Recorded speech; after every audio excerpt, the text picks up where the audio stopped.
Les mois de l'orientation reviennent en 2026 et je suis trop heureuse de vous annoncer ça. Je vais vous expliquer tout, donc restez avec moi pour cette vidéo.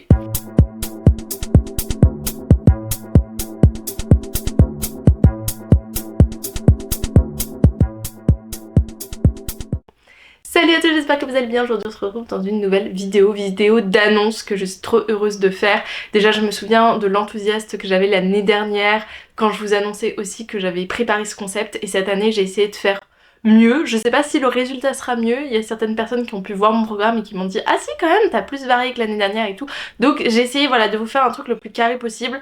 Il y a des choses que j'aurais aimé faire en plus qui malheureusement ne sont pas faites ou ne sont pas encore en place au moment où je vous annonce, donc on verra si c'est possible, mais dans tous les cas voilà je suis trop contente de vous parler des mois de l'orientation de 2026. Petite parenthèse, je sais pas si vous avez vu mais je m'en suis rendu compte avec le retour caméra, donc c'était vraiment pas prévu, mais j'ai exactement le même pull que l'année dernière quand je vous annonçais ce nouveau concept des mois de l'orientation. Tout d'abord, c'est quoi les mois de l'orientation? C'est ce que j'ai fait l'année dernière, c'est des lives à peu près toutes les semaines. Parfois il y en avait deux par semaine parce qu'on était sur un temps assez raccourci, où il y a des étudiants principalement qui viennent vous parler de leur parcours. Langue, de philosophie, et même parfois, enfin moi j'ai une camarade qui a fait ça, qui est allée en L3 de sciences sociales alors qu'on n'en avait pas du tout fait en prépa.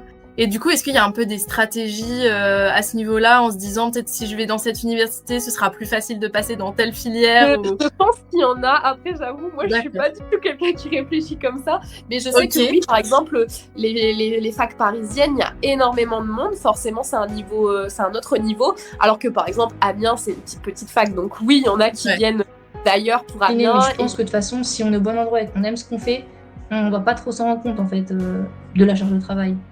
Il y a une vie en dehors, il y a des assos, notamment je sais qu'à Sciences Po il y a une grosse part aux associations. Avec des parcours assez variés, que j'espère assez riches pour que vous puissiez avoir voilà, une vue assez globale du parcours, sachant que deux étudiants peuvent faire le même cursus mais pas le vivre de la même façon, donc ça il faut aussi le garder en tête. Mais je trouve que ces témoignages sont assez intéressants et importants, et c'était aussi intéressant de les faire en live pour que vous puissiez poser les questions à ces étudiants.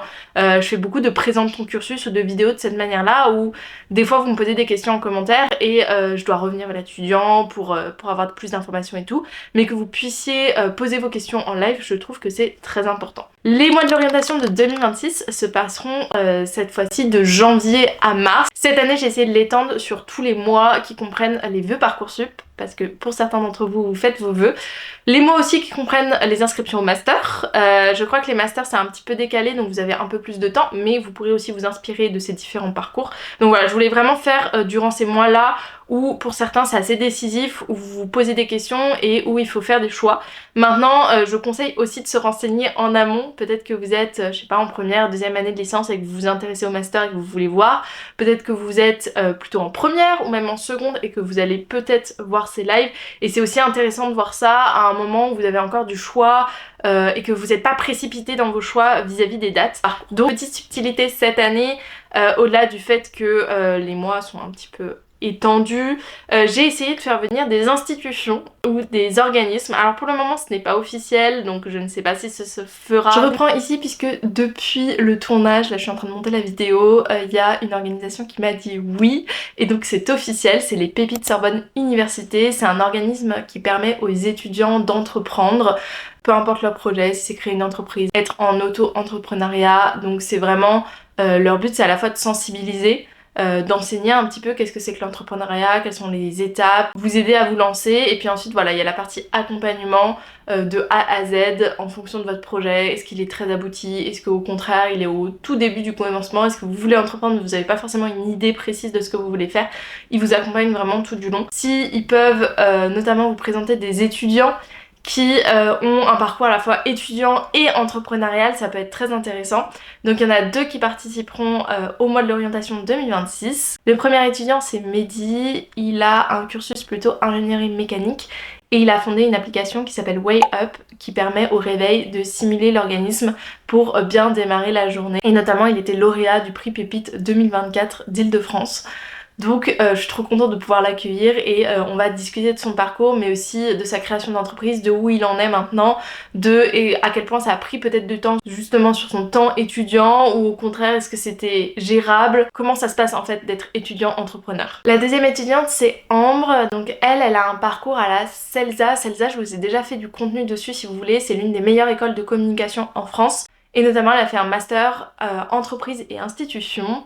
À côté de ça, du coup, elle est accompagnée par les pépites de la Sorbonne pour son projet associatif autour du harcèlement scolaire. Elle est présente beaucoup sur les réseaux, casser les clichés, informer, et elle fait aussi des interventions en classe. Vous m'avez aussi soufflé, et je trouvais ça super intéressant, mais j'ai pas pu le mettre en place, la santé mentale. Ça, c'était un thème surtout au niveau étudiant qui est très important et dont j'avais déjà noté en fait qu'il fallait que je fasse du contenu dessus parce que je pensais que vous le mettre en avant était assez essentiel dans les études supérieures. Malheureusement, j'ai essayé de contacter des psychologues qui étaient spécialisés là-dedans et qui auraient pu aussi nous parler de leur métier, de leur cursus et tout. Et j'ai pas réussi à en trouver quelqu'un qui acceptait. Déjà, quelqu'un qui était spécialisé dedans, c'est pas sur les réseaux, présent sur les réseaux que je peux contacter, etc. Les organismes, c'était un petit peu... Peut-être je m'y suis pris un peu tard, mais pareil, j'ai pas eu forcément de réponse.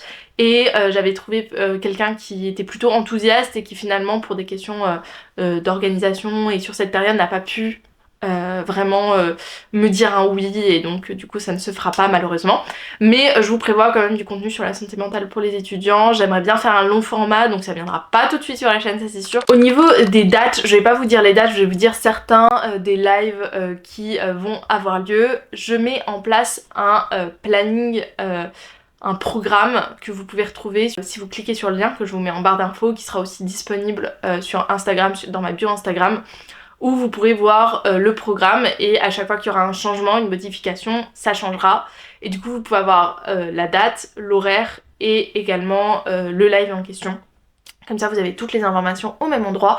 Et sinon, une fois que c'est annoncé sur Instagram, normalement ça ne bouge pas, à part peut-être la date ou l'horaire s'il y a un problème de dernière minute avec les étudiants, parce que le but c'est aussi que eux, ce soit pas un handicap dans leur parcours et que si jamais il y a une modification, que je puisse vous tenir au courant et que on puisse bouger la date. Comme vous avez compris, il y a encore pas mal de changements, de choses qui bougent. Pour le moment, j'ai 9 lives de programmés et de sûrs, sachant que certains sont en train plus ou moins d'arriver. On a notamment le premier live se déroulera le 14 janvier, donc à l'heure où vous voyez cette vidéo, c'est mercredi. Nous sommes dimanche à l'heure où vous voyez la vidéo, et le premier live est mercredi.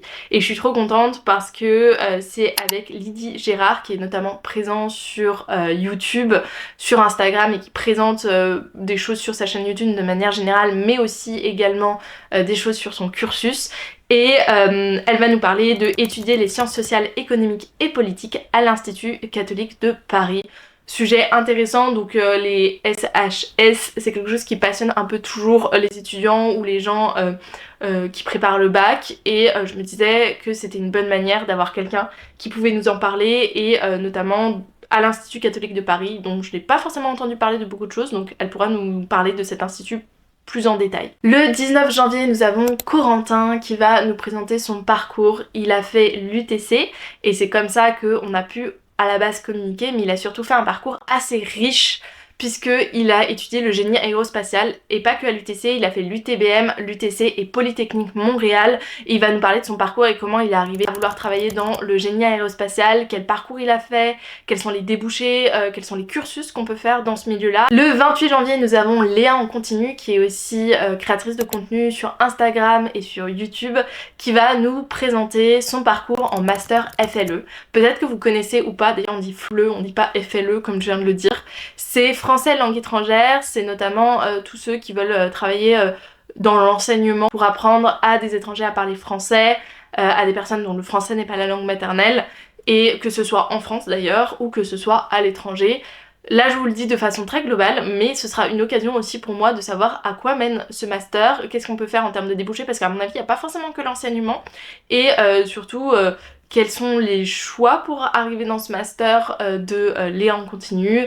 Voilà, et bien sûr le cursus de manière générale, donc je suis très heureuse de pouvoir l'accueillir sur ma chaîne. En février, le 2 février, normalement c'est confirmé, voilà, je croise les doigts qu'on puisse aboutir à ce live qui est du coup sur la réorientation. Il y a Olivia Replay qui va nous parler de son cursus et notamment le fait qu'elle a quitté STAPS pour faire un BUT MMI, un BUT les métiers du multimédia et de l'internet. Et voilà, elle va nous parler de cette réorientation, sachant qu'elle l'a fait, je crois qu'elle avait pratiquement terminé son cursus STAPS avant de faire sa réorientation. Je trouve ça très intéressant de parler de ça puisque je sais pas si vous aviez vu les stats, mais il y a un certain nombre d'étudiants qui se réorientent après la première année ou plus tard parce qu'ils ont pas fait forcément le choix qui était pour eux ou tout simplement que ça leur convient pas. Le but à travers la chaîne, c'est de vous parler des cursus de manière générale et que vous puissiez trouver votre voie le plus facilement et rapidement possible, mais des fois en fait la réorientation ça te permet aussi de définir ton choix et de savoir finalement bah en fait ça je pensais que ça allait vraiment me plaire et non, et du coup je pars sur autre chose. Donc ce sera très intéressant de parler avec elle de réorientation, de parler de son parcours de manière générale et voilà, et des 2 cursus qu'elle a fait. Le 8 février, nous avons Chez Kids qui est présent sur YouTube et qui va nous parler du fait qu'il a fait Louis-le-Grand et ensuite il est allé à Centrale Nantes. On parle des grandes prépas parisiennes, Louis-le-Grand en fait partie, et de son choix d'aller à Centrale Nantes, de comment s'est passée sa prépa, notamment de la pression peut-être qu'il a pu subir en prépa, et les débuts dans l'école d'ingénieur, ce passage-là entre les deux, qu'est-ce qu'il a envie de faire plus tard, etc. Enfin bref, il y a plein de sujets qu'on va pouvoir aborder avec lui. Le 11 février, nous avons Ortho Rodage qui va nous parler des études d'orthophonie et plus particulièrement du fait qu'elle a décidé de quitter la France pour faire ses études malgré le fait qu'elle est revenue pour son métier en France. Comment ça se passe ? Est-ce que c'est facile ou pas d'étudier à l'étranger, sachant que l'orthophonie c'est un cursus qui est très prisé, très demandé et très sélectif, où il y a peu de personnes qui sont prises en France, et donc un petit peu comme les études vétérinaires ou encore les études de médecine, il y a pas mal d'étudiants qui font ce choix-là de partir à l'étranger. Elle a choisi l'Espagne et je suis très heureuse qu'elle puisse nous parler de son parcours. Le 22 février, nous avons Ashtar qui va nous présenter les études de cinéma, son parcours à la Sorbonne, dans le cursus audiovisuel de la Sorbonne. Le cinéma, ça fait rêver beaucoup d'étudiants. Quelles sont les réalités derrière, quel est le cursus, qu'est-ce qu'on peut étudier en licence en audiovisuel. Enfin bref, ça me donne super envie d'avoir plus d'idées du parcours de cette étudiante, et voilà, je suis trop contente qu'elle ait aussi répondu favorablement à ma demande. On passe en mars. Le 1er mars, nous avons notamment Estelle qui va nous parler de l'ingénierie et de la santé, devenir ingénieure biomédicale à l'UTC.